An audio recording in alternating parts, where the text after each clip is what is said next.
December 1941. The Pacific glitters beneath a rising sun, red, vast, and full of confidence. On the bridge of a Japanese carrier, officers in crisp white uniforms stare out across the ocean, watching the horizon glow gold. Somewhere to the east, their aircraft are returning from Pearl Harbor. The radio hums with triumph. Reports pour in, battleships burning, airfields destroyed, the enemy caught asleep. In Tokyo, Seika cups clink. Admirals bow, their eyes gleaming with the satisfaction of a flawless strike. Newspapers call it divine justice. The Empire's navy, long trained for the decisive blow, had delivered it in a single morning. From the Philippines to Malaya, their fleets sliced through blue waters, unopposed, unstoppable. "The Pacific," one officer whispers, "is ours now." But thousands of miles away, smoke still rising from Pearl Harbor's oil-slicked harbor, another sound begins to echo. The rhythmic hammering of steel, the thunder of shipyards awakening. The forges of America are stirring. The admirals did not know it yet, but the ocean they ruled would soon darken with the silhouettes of ships beyond imagination. By the end of 1941, the Empire of Japan stood at the height of its power.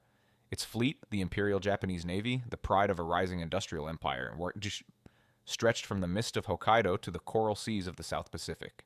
For a decade, Tokyo had prepared for this moment. Its admirals believed that Japan's destiny was tied to the sea, and that the ocean itself would serve as their empire's shield and sword. The attack on Pearl Harbor was not an act of recklessness. It was the culmination of years of doctrine, a belief in the Kantai Kessen, the decisive battle. The plan was simple in its confidence. Strike hard, cripple the U.S. Pacific Fleet, then force Washington into negotiation before America could rebuild. Japan's leaders thought in months, not years. They believed the Western powers lacked the will to endure a long war across endless waters. And for a time, it seemed they were right. Between December 1941 and April 1942, Japanese forces swept across Asia and the Pacific with breathtaking speed. Guam, Wake Island, Hong Kong, Singapore, each fell in rapid succession. In the Philippines, General MacArthur's men retreated to the fortress of Corregidor, their supplies dwindling under relentless bombardment. In the jungles of Malaya and Burma, British and Indian troops fought a losing battle against a better prepared and more aggressive enemy. The Japanese fleet moved like a blade through water. Its carriers, Akagi, Kaga, Soryu, Hiryu, Shokaku, Zuikaku, formed a striking arm unmatched anywhere in the world. Pilots who had trained for years in naval aviation tactics dominated the skies, their Zero fighters proving superior to anything the Allies could field early in the war. Each victory fed the illusion that the Empire's momentum was unstoppable. The psychological effect was immense.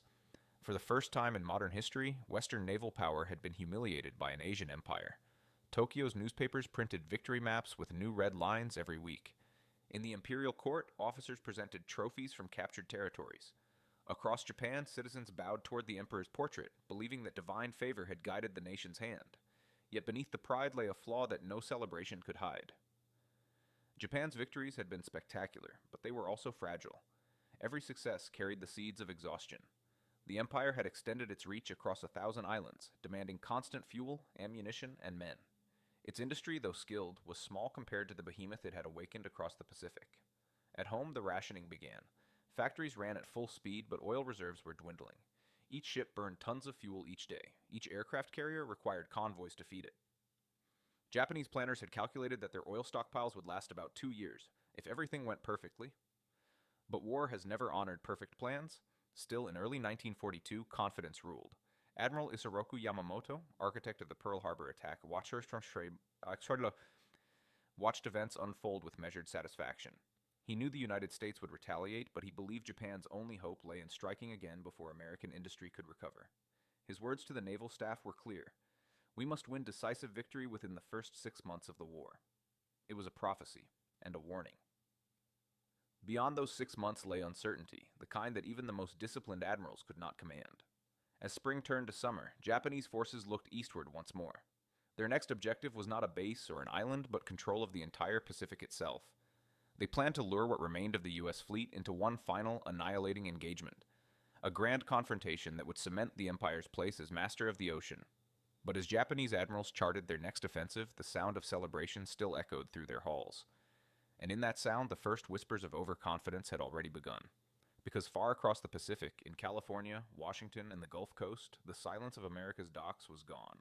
The forges had awakened. Across the Pacific, the attack on Pearl Harbor had stunned the United States. Battleships lay half submerged in oily water, their decks scorched black, masts twisted like the wreckage of a broken era. For the first time in modern memory, America had been caught unprepared. Yet in that humiliation, something immense began to stir. Within days of the attack, President Franklin D. Roosevelt addressed Congress with a calm fury that electrified the nation. The Day of Infamy speech was more than a declaration of war.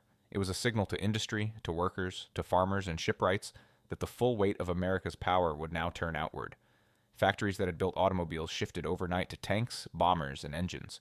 Civilian shipyards were militarized. Engineers retooled assembly lines not for luxury but for endurance. The word production became as sacred as victory. Across the nation, a new rhythm emerged. The hammering of rivets, the hiss of welding torches, the steady thud of engines testing at dawn. The transformation was staggering. Before 1941, the United States had fewer than 10 aircraft carriers. By 1945, it would have more than 100. The new Essex-class carriers, massive and modular, were designed not as individual masterpieces but as products of repetition, steel hulls rolling off the docks like clockwork. In the same span, American shipyards would launch over 6,000 vessels, destroyers, transports, submarines, and liberty ships that crossed the Pacific in endless convoys. Every rivet, every girder, was a silent reply to Pearl Harbor. Men and women joined the war effort with relentless purpose. The nation's workforce expanded to nearly 60 million people. Farmers feeding soldiers, machinists shaping propellers, engineers designing radar and fire control systems that would soon tilt the balance at sea. The shipyards of California, Washington, and Virginia never slept. The Pacific Ocean, once a vast barrier, had become an industrial challenge to be conquered. In the offices of the U.S. Navy Department, strategy evolved as fast as production. Gone was the assumption that battleships would decide wars. The burning hulks at Pearl Harbor had proved otherwise. Now aircraft carriers became the heart of American power. Floating airfields that could strike from thousands of miles away. Admiral Chester W. Nimitz, appointed Commander-in-Chief of the Pacific Fleet, understood this instantly. His mission was not to reclaim pride, but to reclaim momentum. By early 1942, the first new ships were already leaving port. The Hornet, Enterprise, and Yorktown, battered but unbroken, carried the war back to the enemy. In April, Doolittle's raiders lifted off from the Hornet's deck to bomb Tokyo, a small raid, militarily insignificant but psychologically immense. For the first time, Japanese civilians saw their own capital burn. To Japan's high command, the raid was a warning. The Americans were not broken. They were learning. The Imperial Navy began to sense the shift, though not yet to fear it. Their intelligence reports noted the pace of U.S. shipbuilding, but dismissed its significance. Japan's planners still believed that industrial might could not match tactical genius. They had faith in precision, not quantity, in elite pilots, not factories. But faith could not replace fuel, and genius could not replace steel. By May 1942, the first cracks appeared in Japan's string of victories.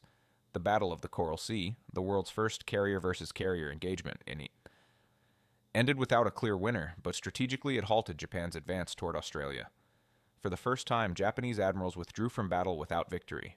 In Tokyo, celebrations grew quieter. Reports of American replacements arriving faster than losses began to circulate among naval staff.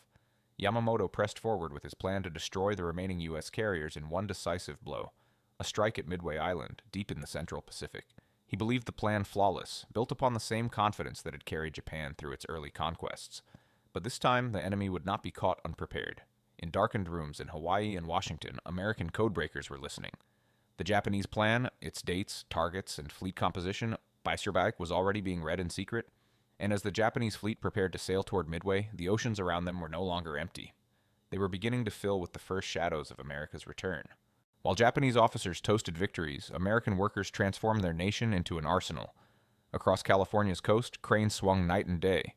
The Kaiser shipyards at Richmond launched new hulls every few days. In the Gulf, at Newport News, and along the Great Lakes, thousands of shipwrights learned to build faster than ever thought possible. The numbers defied imagination. Where Japan could produce a few dozen major warships a year, America was launching hundreds of vessels of every type, from submarines to tankers, from destroyers to carriers. The Liberty ships, built from standardized parts, could be completed in mere weeks. They were not elegant, but they were endless. And they carried the war's lifeblood: men, oil, ammunition, and aircraft. In the dry docks of Brooklyn and San Francisco, the Essex-class carriers took shape. Each was longer than 2 football fields, capable of carrying nearly 100 aircraft. The United States would eventually build 24 of them, a number that dwarfed Japan's total carrier fleet. And they came with something even more powerful than armor, a production line that never stopped.